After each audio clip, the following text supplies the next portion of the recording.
हम झारुकमणि सब गोटे सादर प्रणाम करै छी। आ एकटा बहुत सुंदर पाबनि के गीत लऽ कऽ उपस्थित छी और बरसाइत के सेहो बहुत नजदीक आबि गेल। सुनाबी और केहन लागैए जरूर बताएब।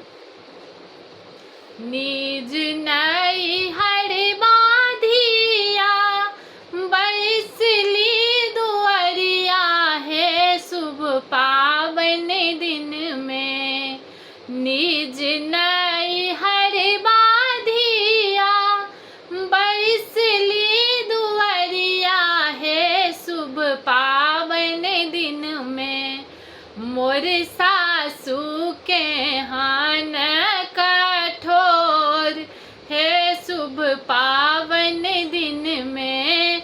मोर सासू के हान कठोर हे शुभ पावनि दिन में। सबके जे लई सखी है फूल पान लाठी है शुभ पावनि दिन में। सबके जे लई सखी है फूल पान लाठी है शुभ पावनि दिन में।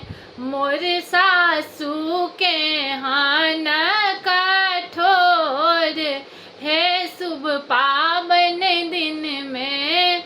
मोर सासू के हान कठोर हे शुभ पावनि दिन में।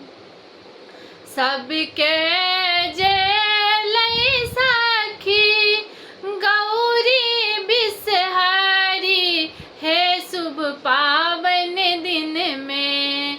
सबके जे लई सखी गौरी बिसहारा है शुभ पावनि दिन में। मोर गोतनों के हान कठोर हे शुभ पावनि दिन में। मोर गोतनों के हान कठोर हे शुभ पावनि दिन में।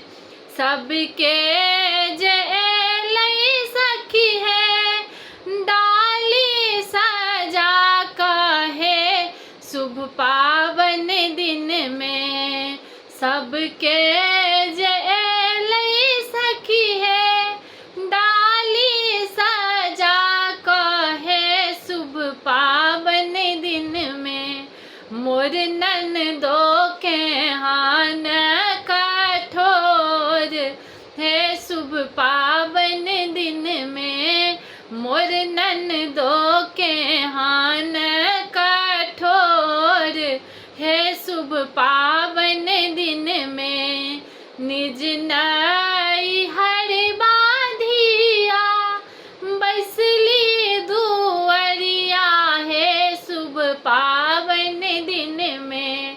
मोर सासू के हान कठोर हे शुभ पावनि दिन में। घोरबा चढ़ाला एलखिन दुल्हा दुलरुआ हे शुभ पावनि दिन में। घोरबा चढ़ाला एलखिन दुल्हा दुलरुआ हे शुभ पावनि दिन में।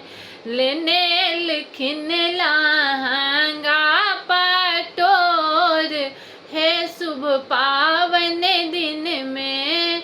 लेने एलखिन लहंगा पटोर हे शुभ पावनि दिन में। निज नैहर बाधिया बैसली दुआरिया हे शुभ पावनि दिन में। मोर ससुर जी के हान कठोर हे शुभ पावनि दिन में।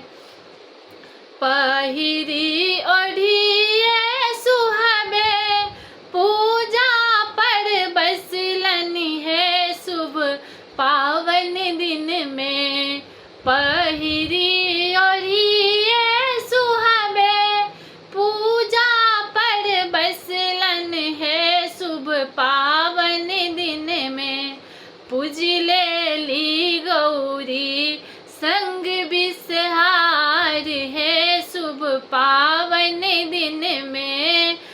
पूजी लेली गौरी बिसहरा संग हे शुभ पावन दिन में निज नैहर बाधिया बैसली दुअरिया हे शुभ पावन दिन में मोर भैंसुर के हान कठोर हे शुभ पावन दिन में मोर सासू के हान कठोर हे शुभ पावन दिन में।